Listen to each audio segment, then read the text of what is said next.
name's John MacDonald. I'm the Member of Parliament for Hayes and Harlington, which includes Heathrow. And we've convened this press conference because tomorrow we're at Willesden Court, where the Heathrow 13 will be sentenced. We're fearful that the Heathrow 13 may well receive custodial sentences, which will be, to be frank, I think a disgrace. So I just wanted to put on record solidarity for the Heathrow 13.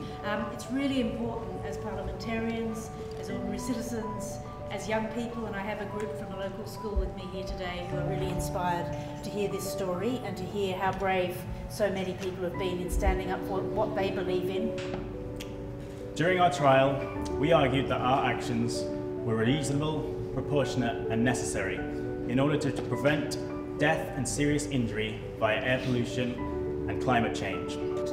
Nobody wants the expansion at Heathrow or any other airport, as far as I know. The Heathrow 13 decided that it was a moral imperative to take action. As described, they cut a hole in the perimeter fence, they chained themselves together on a runway, mounted a peaceful protest and immediately alerted the police. I just want to say a very few words really in support of the Heathrow 13 and everything that they've tried to achieve.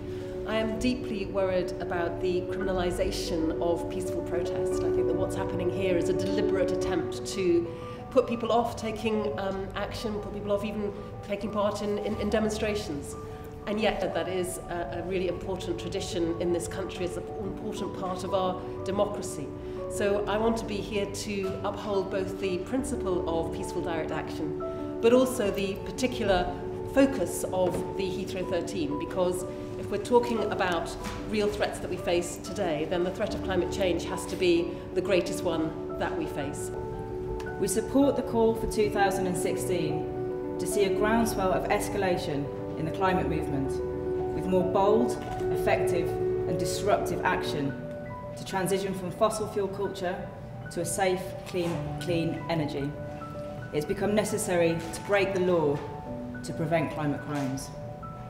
And so I think that the action that the Heathrow 13 have taken is absolutely about upholding that bigger law, which is around ensuring that our children and children on the other side of the world have a future. I know that we can't be certain of anything in this world, but what we can have is hope. And I think that's what the Heathrow 13 have offered to all of us.